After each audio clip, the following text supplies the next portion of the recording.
बोल जयकारा माई रानी का, बोल साचे दरबार की जय। बोलो माई मेरी सच्चियां जोता वाली माता तेरी सदा ही जय। श्री दुर्गा नवरात्र व्रत कथा। व्रत करने की विधि। इस व्रत में उपवास या फलाहार आदि का कोई विशेष नियम नहीं है। प्रातः काल सुबह उठकर स्नान करके मंदिर में जाकर या घर पर ही नवरात्रों में दुर्गा जी का ध्यान करके यह कथा पढ़नी चाहिए। कन्याओं के लिए यह व्रत विशेष फलदायक है। श्री जगदम्बा की कृपा से सब विघ्न दूर होते हैं। कथा के अंत में बारंबार जय माँ दुर्गा तेरी सदा ही जय, जय माँ दुर्गा तेरी सदा ही जय, जय माँ दुर्गा तेरी सदा ही जय का उच्चारण करें। कथा प्रारंभ। बृहस्पति जी बोले, हे ब्रह्मा जी, आप अत्यंत बुद्धिमान, सर्वशास्त्रों और चारों वेदों को जानने वालों में श्रेष्ठ हो। हे प्रभु, कृपा कर मेरा वचन सुनो। चैत्र आश्विन माघ और आषाढ़ मास के शुक्ल पक्ष में नवरात्र का व्रत और उत्सव क्यों किया जाता है? हे भगवान, इस व्रत का क्या फल है? किस प्रकार करना उचित है?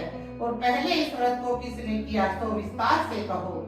बृहस्पति जी की ऐसा प्रश्न सुनकर ब्रह्मा जी कहने लगे कि हे बृहस्पति, प्राणियों का हित करने की इच्छा से तुमने बहुत ही अच्छा प्रश्न किया है।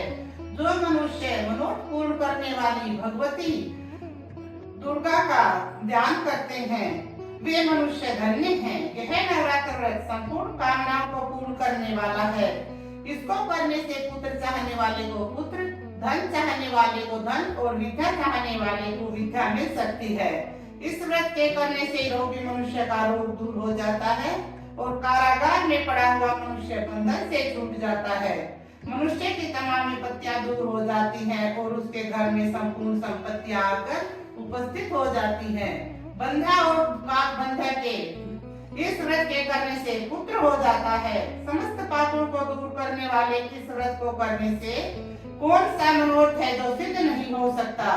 जो मनुष्य इस अरब्य देह को पाकर नवरात्र का व्रत नहीं करता, वह माता पिता से हीन हो जाता है और वह अनेक दुखों को भोगता है। उसके शरीर में कुष्ठ हो जाता है और वह अंगहीन हो जाता है। उसके संतान उत्पत्ति नहीं होती। इस प्रकार वह मूर्ख अनेक दुख भोगता है। इस व्रत को न करने वाला निर्दयी मनुष्य धन धान्य से रहित हो भूख प्यास के मारे पृथ्वी पर घूमता है और गूंगा हो जाता है। यदि इस व्रत करने वाला मनुष्य सारे दिन का उपवास न कर सके तो एक समय भोजन करे और उस दिन बांधो सहित नवरात्र की व्रत कथा का श्रवण करे। हे बृहस्पति, जिसने पहले इस महाव्रत को किया उसका पवित्र इतिहास तुम्हें सुनाता हूँ। तुम सावधान होकर सुनो। इस प्रकार ब्रह्मा जी के वचन सुनकर बृहस्पति जी बोले कि हे ब्राह्मण, मनुष्यों का कल्याण करने वाले इस व्रत के इतिहास को मेरे लिए कहो। मैं सावधान होकर सुन रहा हूँ। आपकी शरण में आए हुए मुझ पर कृपा करो। ब्रह्मा जी बोले, पीठत नाम के मनोहर नगर में एक अनाथ नाम का ब्राह्मण रहता था। वह भगवती दुर्गा का भक्त था। उसके संपूर्ण सद्गुणों से युक्त मानो ब्रह्मा की सबसे पहली रचना हो ऐसी यथार्थ नाम वाली सुमति नाम की एक अत्यंत सुंदर कन्या पैदा हुई। वह कन्या सुमति अपने घर के बालकपन में अपनी सहेलियों के साथ क्रीड़ा करती हुई इस प्रकार बढ़ने लगी जैसे शुक्ल पक्ष के चंद्रमा की कला बढ़ती है। उसका पिता प्रतिदिन दुर्गा की पूजा और होम किया करता था। वह उस समय नियम से उपस्थित होती थी। एक दिन वह सुमति अपनी सखियों के साथ खेल में लग गई और भगवती के पूजन में उपस्थित नहीं हुई। उसके पिता को पुत्री की ऐसी असावधानी देखकर क्रोध आया और पुत्री से कहने लगा कि हे दुष्ट पुत्री, आज प्रभात से तुमने भगवती का पूजन नहीं किया। इस कारण मैं किसी कुष्ठी और दरिद्र मनुष्य के साथ तेरा विवाह करूंगा। इस प्रकार कुपित पिता के वचन सुनकर सुमति को बड़ा दुख हुआ और पिता से कहने लगी कि हे पिताजी, मैं आपकी कन्या हूँ, मैं सब तरह से आपके अधीन हूँ। आपकी जैसी इच्छा हो मेरा विवाह कर सकते हो, पर वही होगा जो मेरे भाग्य में लिखा है। मेरा इस पर पूर्ण विश्वास है। मनुष्य ने जाने कितने मनोरथों का चिंतन करता है, पर वही होता है जो भाग्य में विधाता ने लिखा है। जो जैसा करता है उसको उसी के कर्म के अनुसार फल मिलता है, क्योंकि कर्म करना मनुष्य के अधीन है, पर फल देव के अधीन है। जैसे अग्नि में पड़े हुए तृणादि उसको अधिक प्रदीप्त कर देते हैं, उसी तरह अपनी कन्या के ऐसे निर्भयता से कहे कटु वचनों को सुनकर उस ब्राह्मण को बहुत क्रोध आया। तब उसने अपनी कन्या का विवाह एक पुष्टि के साथ कर दिया और अत्यंत क्रुद्ध होकर पुत्री से कहने लगा कि जाओ जाओ जल्दी जाओ और अपने कर्म का फल भोगो, देखें केवल भाग्य के भरोसे रहकर क्या करती है। इस प्रकार से कहे हुए पिता के कटु वचनों को सुनकर सुमिति अपने मन में विचार करने लगी कि अब मेरा बड़ा दुर्भाग्य है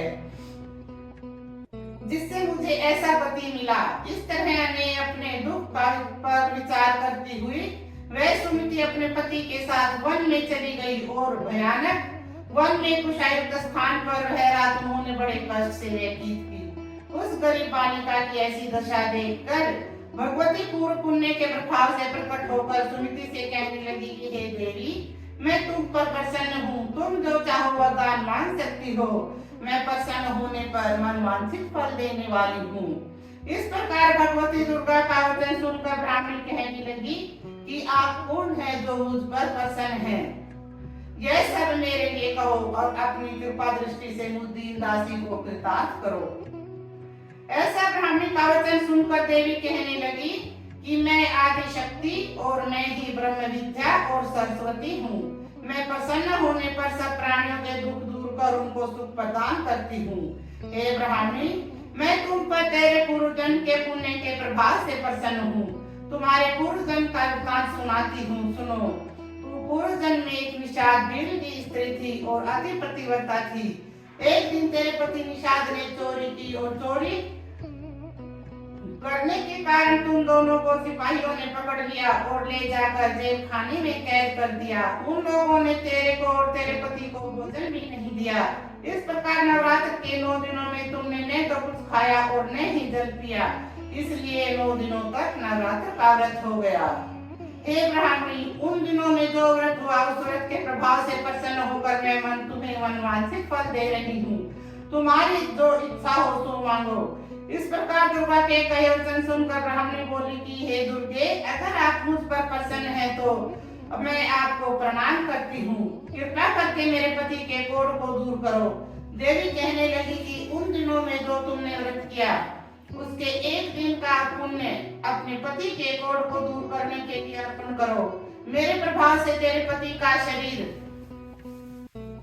कोढ़ से रहित होकर सोने के समान हो जाएगा। ब्रह्मा जी बोले। इस प्रकार देवी का वचन सुनकर वह ब्राह्मणी बहुत प्रसन्न हुई और पति को निरोग करने की इच्छा से ठीक है ऐसे बोली। तब तक उसके पति का शरीर भगवती दुर्गा की कृपा से पुष्टहीन होकर अति कांति युक्त हो गया, जिसकी कांति के सामने चंद्रमा की कांति भी क्षीण हो जाती है।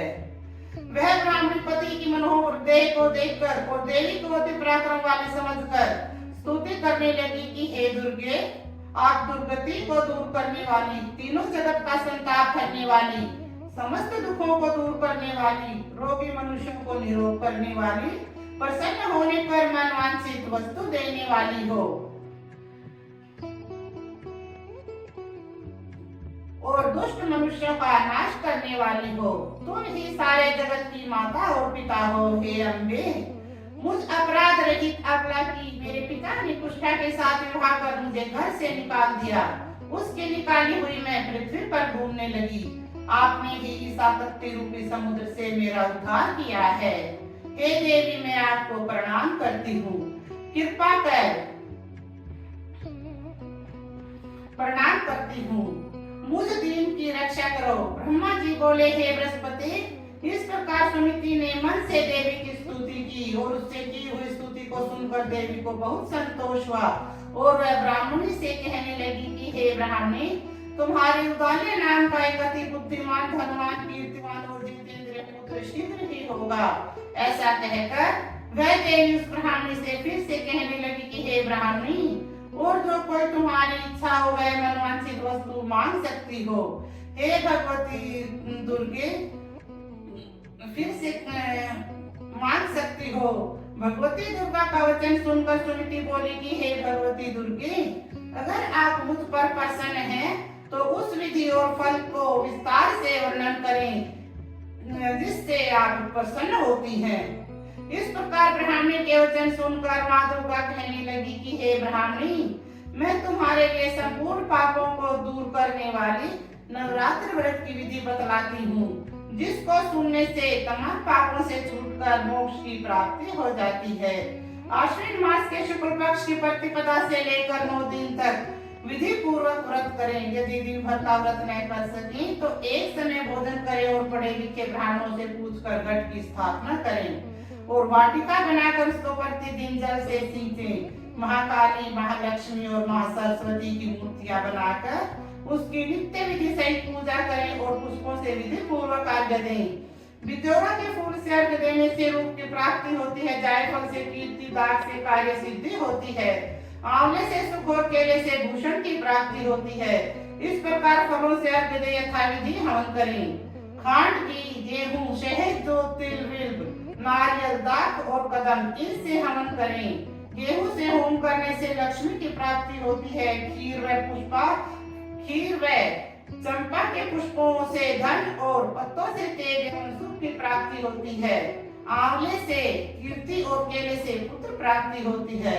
कमल से राज सम्मान और दाखों से सुख संपत्ति की प्राप्ति होती है। व्रत करने वाला मनुष्य इस विधान से होम कर आचार्य को अत्यंत नम्रता के साथ प्रणाम करे और यज्ञ की सिद्धि के लिए उसे दक्षिणा दे। इस महाव्रत को पहले बताई हुई विधि के अनुसार जो कोई करता है उसके सब मनोरथ सिद्ध हो जाते हैं, इसमें तनिक भी संशय नहीं है। इन 9 दिनों में जो कुछ दान आदि दिया जाता है उसका करोड़ों गुना फल मिलता है। इस नवरात्र व्रत के करने से ही अश्वमेध यज्ञ का फल मिलता है। हे ब्राह्मणी, इस संपूर्ण कामनाओं को पूर्ण करने वाले उत्तम व्रत को तीर्थ, मंदिर अथवा घर में विधि के अनुसार करें। ब्रह्मा जी बोले कि हे बृहस्पति, इस प्रकार ब्राह्मणी को व्रत की विधि और फल बताकर देवी अंतर्ध्यान हो गई। जो मनुष्य या स्त्री इस व्रत को भक्ति पूर्वक करता है वह इस लोक में सुख पाकर अंत में दुर्लभ मोक्ष को प्राप्त होता है। हे बृहस्पति, यह दुर्लभ व्रत का महात्म्य मैंने तुम्हारे लिए बतलाया है। ऐसा ब्रह्मा जी के वचन सुनकर बृहस्पति जी आनंद के कारण रोमांचित हो गए और ब्रह्मा जी से कहने लगे कि हे ब्रह्मा जी, आपने मुझ पर अति कृपा की जो अमृत के समान इस नवरात्र व्रत का महात्म्य सुनाया। हे प्रभु, आपके बिना और कौन इस महात्म्य को सुना सकता है। ऐसा बृहस्पति जी के वचन सुनकर ब्रह्मा जी बोले कि हे बृहस्पति, तुमने सब प्राणियों का हित करने वाले इस अलौकिक व्रत को पूछा है, इसलिए तुम धन्य हो। यह भगवती शक्ति संपूर्ण लोगों का पालन करने वाली है। इस महादेवी के प्रभाव को कौन जान सकता है। बोलो जय माँ दुर्गे तेरी सदा की जय। जय माँ दुर्गे तेरी सदा की जय। जय माँ दुर्गे तेरी सदा की जय। जय माँ दुर्गे तेरी सदा की जय। जय माँ दुर्गे तेरी सदा की जय। जय माँ दुर्गे तेरी सदा की जय। जय